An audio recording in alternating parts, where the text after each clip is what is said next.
क्या गणेश जी की पूजा से पापों से मुक्ति और 3 तापों के कष्टों से राहत मिल सकती है? क्या वे अपने भक्तों को पूर्ण लाभ प्रदान करने में सक्षम हैं? अब चलते हैं उस बड़े दावे की ओर जो गणेश भक्तों के दिलों में बसता है कि गणपति बप्पा की पूजा से सारे पाप धुल जाते हैं और 3 तापों यानी शारीरिक, मानसिक और दैविक कष्टों से छुटकारा मिल जाता है। सुनने में तो यह बड़ा लुभावना लगता है ना? मगर जब हम इस बात को अपने पवित्र शास्त्रों की कसौटी पर कसते हैं तो तस्वीर कुछ और ही नजर आती है। जी हां, शास्त्रों में इस दावे का उल्टा ही लिखा है। गणेश जी के पिता भगवान शिव, जिन्हें हम महादेव कहते हैं, स्वयं इतने समर्थ नहीं कि भक्तों के प्रारब्ध को बदल सकें। श्रीमद् देवी भागवत पुराण के 3 स्कंध में साफ है कि विष्णु जी, ब्रह्मा जी और शिव जी न तो कर्मों का फल कम कर सकते हैं, न ही ज्यादा। देखिए श्रीमद् देवी भागवत 3 स्कंद।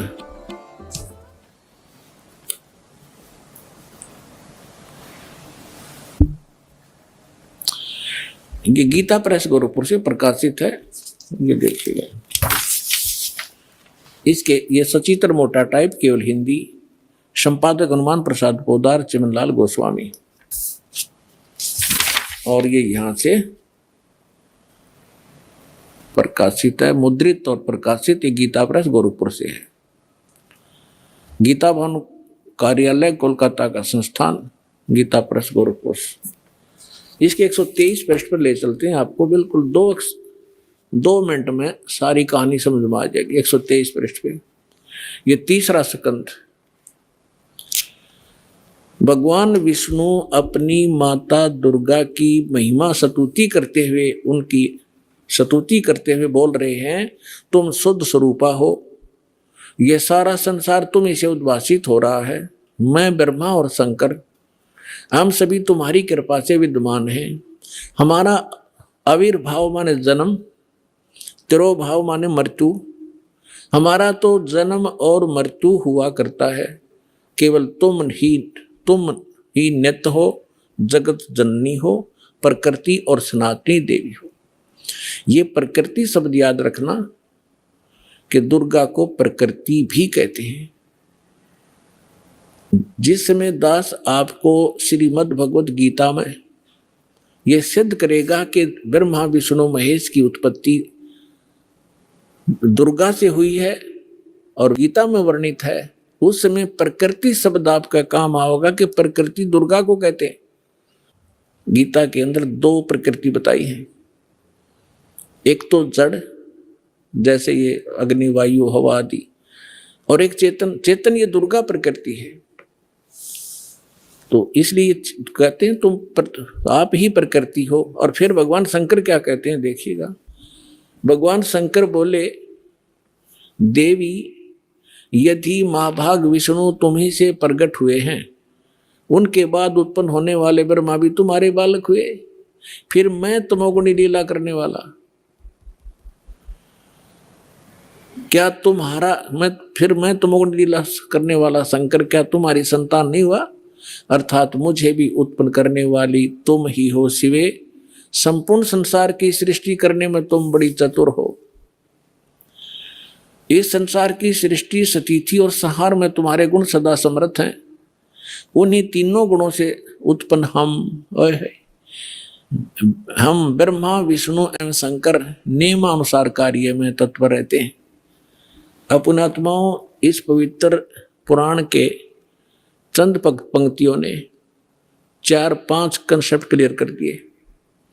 नंबर 1, ब्रह्मा विष्णु महेश की जन्म मृत्यु होती है, ये अविनाशी नहीं है। दूसरा ये कर दिया कि दुर्गा प्रकृति को कहते हैं। तीसरा ये हो गया कि प्रकृति दुर्गा इनकी माँ है। और चौथा ये हो गया कि रजगुण ब्रह्मा है, सतगुण विष्णु, तमगुण शिव जी। और 5वां ये हो गया कि ये भगवान केवल वर्क डन दे सकते हैं, जैसा जिसका कर्म है इसमें ये कोई परिवर्तन नहीं कर सकते। ये इससे सिद्ध हो। अब सोचिए, अगर शिव जी खुद यह ताकत नहीं रखते तो उनके पुत्र गणेश जी कैसे 3 तापों को मिटा सकते हैं? कहते हैं गणेश जी को यह वरदान शिव जी से मिला। लेकिन जब शिव जी ही नाशवान हैं और पापों का नाश नहीं कर सकते, तो गणेश जी कैसे पापनाशक हो सकते हैं? और हाँ, अगर गणेश जी इतने समर्थ हैं, तो फिर उनका सिर एक त्रिशूल के प्रहार से क्यों कट गया? और शिव जी, जो स्वयंभू कहलाते हैं, उन्हें अपने बेटे का सिर ठीक करने के लिए हाथी का मस्तक क्यों लगाना पड़ा? क्या वे उसे पहले जैसा नहीं बना सकते थे? बात साफ है, न शिव जी न गणेश जी के पास वह शक्ति है जो 3 तापों को खत्म कर दे या भक्तों को पूर्ण लाभ दे। वे बस कर्मों का फल दे सकते हैं, जो वैसे भी काल लोक के नियमों से सबको मिलता है। तो असली विघ्नहर्ता कौन? शास्त्र कहते हैं आदि गणेश वही हैं जो सारे पापों का नाश कर सकते हैं और 3 तापों से पूरी मुक्ति दे सकते हैं। गणेश जी भी बाकी देवताओं की तरह सीमित शक्ति वाले हैं। सवाल नंबर 5, वास्तविक विघ्नहर्ता आदि गणेश कौन है और उनका वास्तविक अर्थ क्या है? पवित्र ग्रंथों में आदि गणेश का क्या वर्णन है? आदि गणेश और शिव जी के पुत्र गणेश जी में से प्रथम पूजनीय कौन है? हमारी परंपराएं चिल्ला चिल्ला कर कहती हैं कि गणेश जी विघ्नहर्ता हैं, हर बाधा दूर करते हैं, हर शुभ काम की शुरुआत उनके बिना अधूरी है। मगर शास्त्रों की कसौटी पर जब इस बात को परखते हैं तो तस्वीर उलट जाती है। जी हां, गौरीपुत्र गणेश, जिन्हें हम बप्पा कहते हैं, न तो पापों का नाश कर सकते हैं, न ही विघ्न को हटा सकते हैं। लेकिन फिर असली विघ्नहर्ता कौन? यहां आता है आदि गणेश का नाम, यानी सबसे पहला परमात्मा जिसने सर्व सृष्टि को रचा। दोस्तों, यह नाम शायद आपके लिए नया हो, मगर हमारे सूक्ष्म वेद जैसे प्राचीन ग्रंथों में इसका जिक्र साफ है और इसे खोलकर सामने ला रहे हैं तत्वदर्शी संत रामपाल जी महाराज। उन्होंने बताया कि सूक्ष्म वेद यानी अमर ग्रंथ साहिब में आदि गणेश का जिक्र अनेकों स्थान में आया है। जैसे अमर ग्रंथ के आदि गणेश पुराण अध्याय में लिखा है, गरीब जो सुमर सिद्ध होई, गणनायक गलता ना करो अनुग्रह सोई, पारस पद परवाना। आदि गणेश मनाऊं, गणनायक देवन देवा, चरण कमल लाऊं, आदंत करूं सेवा। परम शक्ति संगीतम, रिद्धि सिद्धि दाता सोई, अवगत गुण अतीतम, सत्य पुरुष निर्मोही, जगदम्बा जगदीशम, मंगल रूप मुरारी, तन मन अर्पों शीसम, भक्ति मुक्ति भंडारी। सुर नर मुनि जन ध्यावे, ब्रह्मा विष्णु महेशा, शेष शेष मुख गावे, पूजे आदि गणेशा। इंद्र कुबेर सरीखा, वरुण धर्म राय ध्यावे, समर्थ जीवन जी का, मन इच्छा फल पावे। 33 कोटि आधारा, ध्यावे 88, उतरे बहुजल पारा, कट है यम की फांसी। 33 कोटि आधारा, ध्यावे 88, उतरे बहुजल पारा, कट है यम की फांसी। इसके अलावा त्रिभंगी छंद अध्याय में लिखा है, यौह मान संदेशारे, सुन सद्गुरु उपदेशारे, क्या पूजय शंकर शेषारे, औह दुर्लभ देशारे, प्रथम पूज आदि गणेशारे। तथा राग जांगड़ा अध्याय के शब्द 2 की पहली पंक्ति में लिखा है, गणपति गौरी को सौरी संजम करे, आदि गणेश प्रथम मनावे।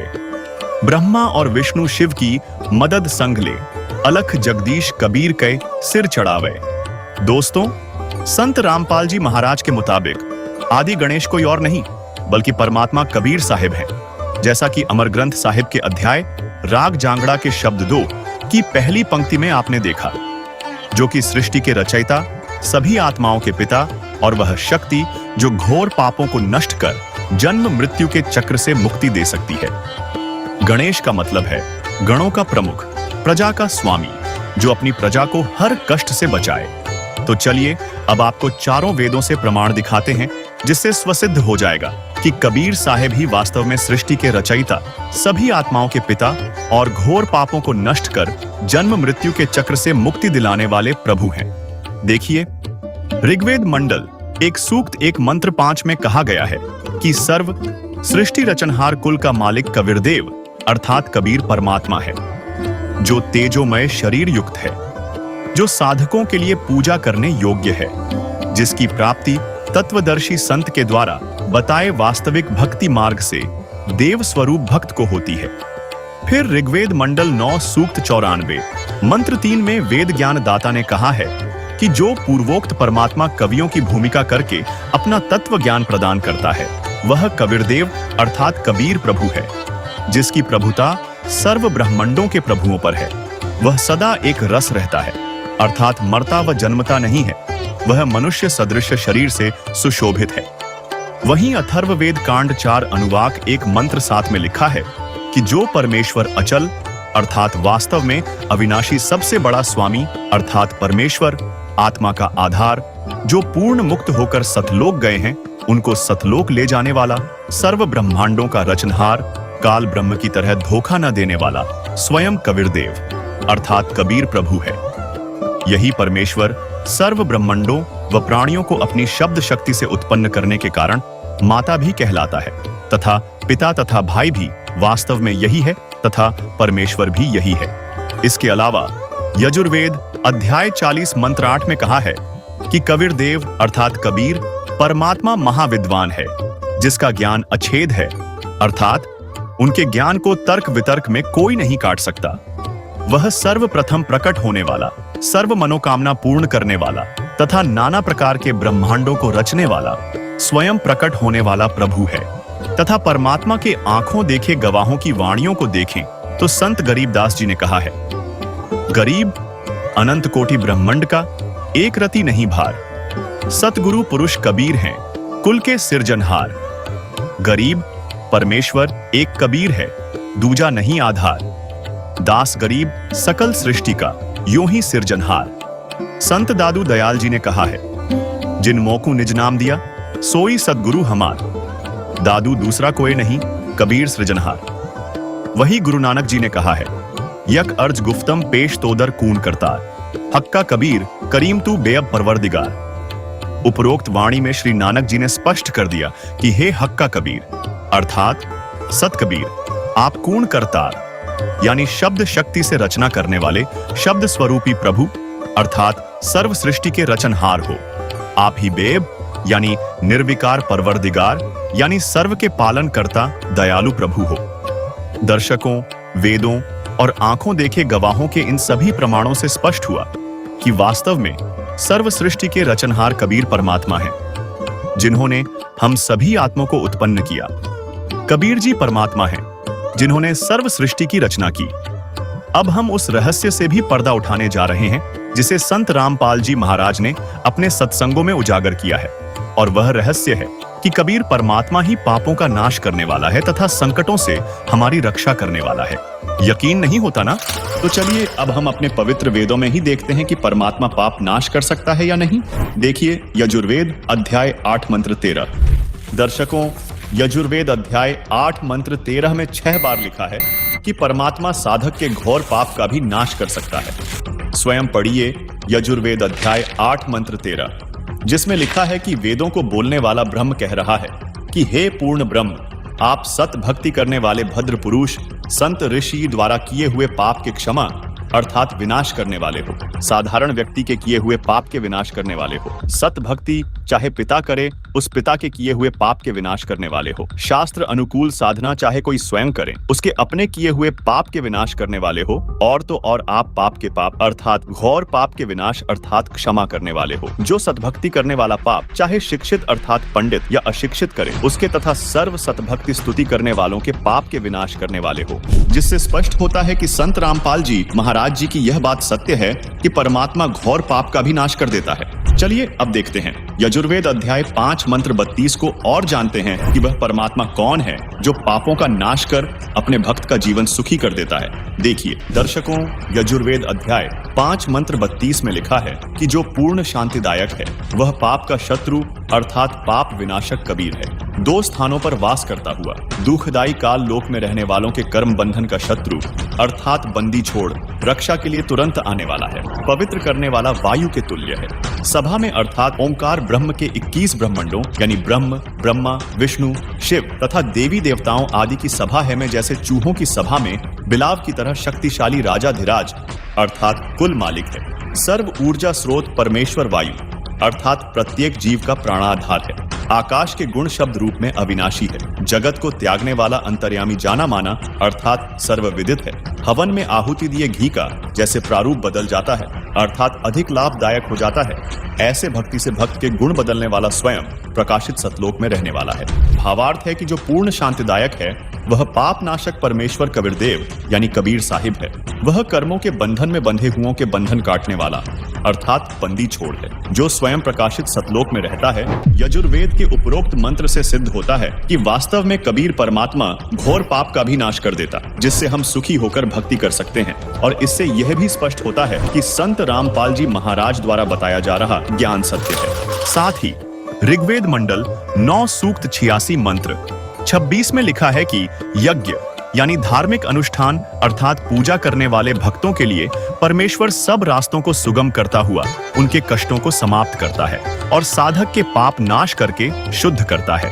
अपने तेजोमय रूप को सरल यानी हल्के प्रकाश युक्त करके कबीरदेव यानी कबीर परमात्मा विद्युत यानी आकाशीय बिजली के समान तीव्र गति से चलकर आता है। बिजली की तरह क्रीड़ा करता हुआ श्रेष्ठ पुरुषों यानी नेक आत्मा भक्तों को मिलता है।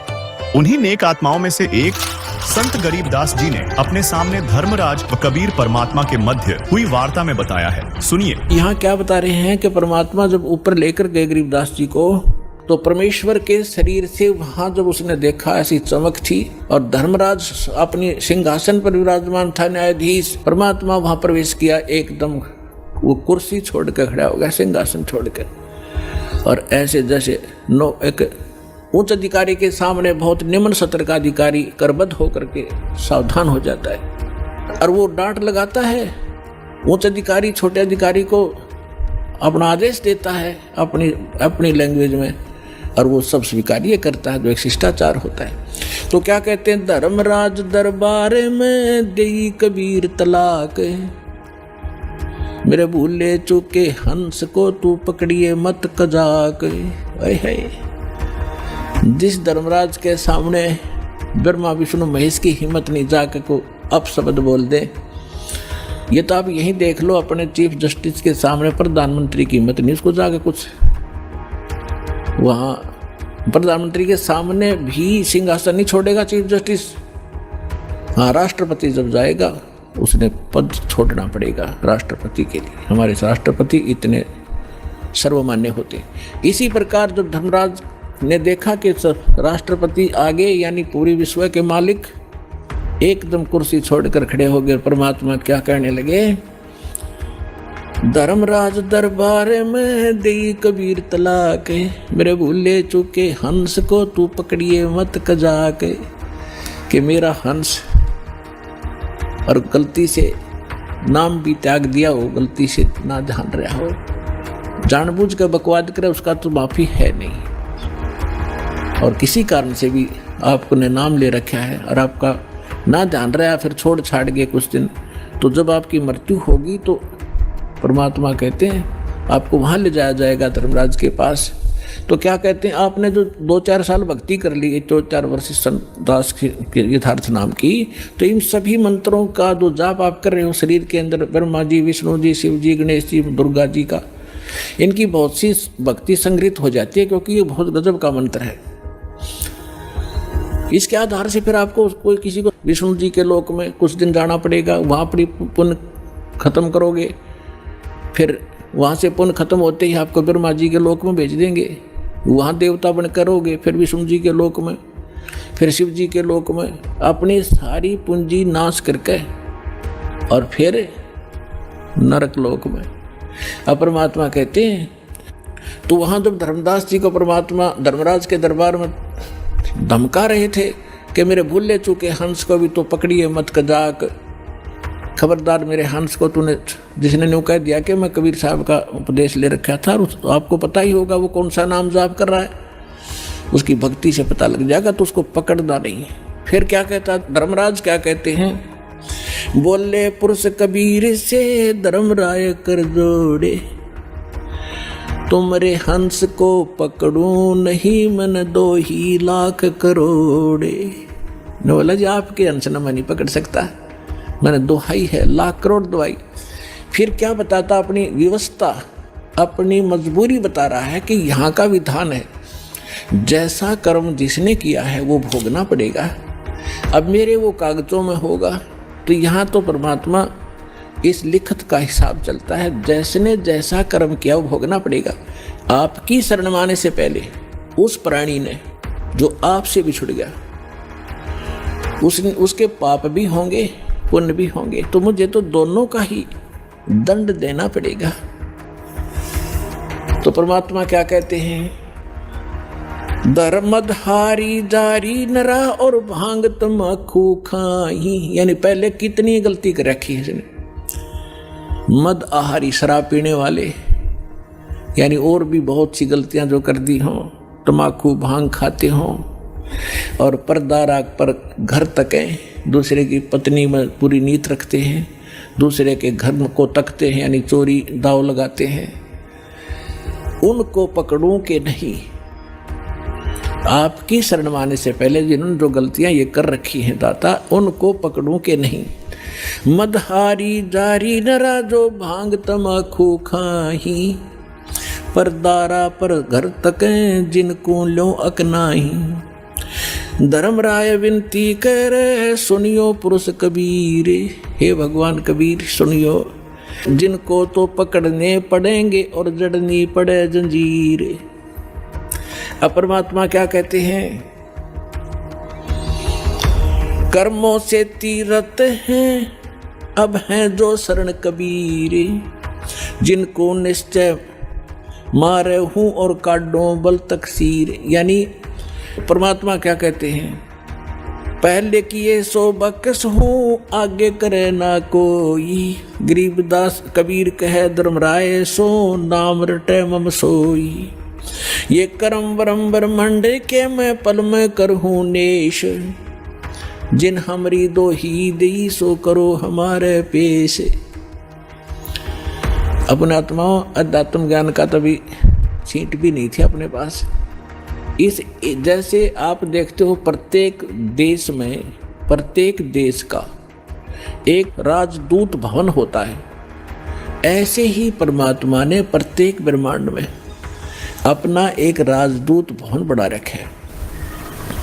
और जो यहाँ ऐसा कहता है कि मैं तो ऐसे ऐसे भगवान कबीर साहब का भक्त हूँ और आप मेरा निर्णय, मेरा कोई अकाउंट नहीं कर सकते, तो परमात्मा कहते हैं कर्म भ्रम ब्रह्मंड के मैं पल में कर हूँ नेस, 1 मिनट में नष्ट कर दूंगा तेरे, तूने ये बकवास जो इस जीव से करवा रखी है, तूने करवाए सारे उल्टे कर्म इससे, अज्ञान भर के इसके अंदर। और जिसने मेरा नाम लिया, मेरी दुहाई दी के इस हृदय से जो पुकारेगा वहाँ के, मैं तो भगवान कबीर साहब का शिष्य था, उनका बच्चा हूँ, आप मुझे कैसे ले आए यहाँ पर। तो उनको मेरे पास, मेरे राजदूत भवन में करो हमारे पेश, तो उसका अकाउंट भी नहीं लेना, खबरदार। परमात्मा ने यहाँ तक बोल दिया। दर्शकों, अभी आपने धर्मराज और कबीर परमात्मा के मध्य हुई वार्ता को सुना, जिसमें संत गरीबदास जी ने स्पष्ट किया है कि गरीब पहले किए वो बख्श हूँ, आगे करे ना कोई। कबीर कहे धर्मराय से नाम रटई मम सोई, गरीब कर्म भ्रम ब्रह्मंड के पल में करहूं नेश, जिन हमरी 2 ही दई सो करो हमारे पेश। यानी कबीर परमात्मा धर्मराज से कहते हैं कि जो पाप कर्म मेरी शरण में आने से पहले किए थे उनको क्षमा कर दूंगा, आगे वह भक्त पाप कर्म नहीं करेगा। अर्थात जो हमारी सच्ची भक्ति पूर्ण संत से लेकर करेगा उसके सर्व पाप नाश कर दूंगा। तथा कबीर परमेश्वर ने पुनः कहा कि इस काल लोक के सर्व संचित वर्तमान व प्रारब्ध कर्म जो भ्रमित करके कराए गए हैं, मैं अपने भक्त के उन सब पाप कर्मों को एक क्षण में नष्ट कर दूंगा। जिन्होंने मेरी दुहाई दी है, यानी पुकार कर कहा है कि हम कबीर परमेश्वर के भक्त या भक्तमती हैं, उनका हिसाब अर्थात कर्मों का लेखा जोखा भी तू मत लेना, बल्कि उनको मेरे दरबार में त्रिकुटी पर बने सतगुरु स्थान पर पेश कर देना। उनके कर्मों का हिसाब मैं स्वयं करूंगा। दोस्तों, बात साफ है, पूर्ण परमात्मा कबीर जी ही वो सच्चे रक्षक हैं जो हर मुसीबत में हमारी ढाल बनते हैं, मगर उनकी लीलाएं इतनी गुप्त हैं कि आम इंसान को भनक भी नहीं लगती। वेदों में लिखा है कि परमात्मा का सच्चा ज्ञान या तो वो खुद देते हैं या उनके भेजे हुए संत। आदरणीय संत दादू जी ने अपनी वाणी में यही कहा, करे करावे साइयां, मन में लहर उठा, दादू सिर धर जीव के, आप बगल हो जा। यानी परमात्मा हर पल हमारे साथ है, बस हमें उसे पहचानने की जरूरत है। और आज भी कबीर परमात्मा सतगुरु संत रामपाल जी महाराज के रूप में सत भक्ति देकर अपने भक्तों की रक्षा कर रहे हैं। क्योंकि कबीर साहिब जी ने कबीर सागर में ये पहले ही निर्धारित कर दिया था कि कलयुग के 5505 वर्ष बीत जाने के बाद मैं स्वयं आऊंगा और यथार्थ ज्ञान अर्थात आदि सनातनी पूजा को जन जन तक पहुंचाऊंगा।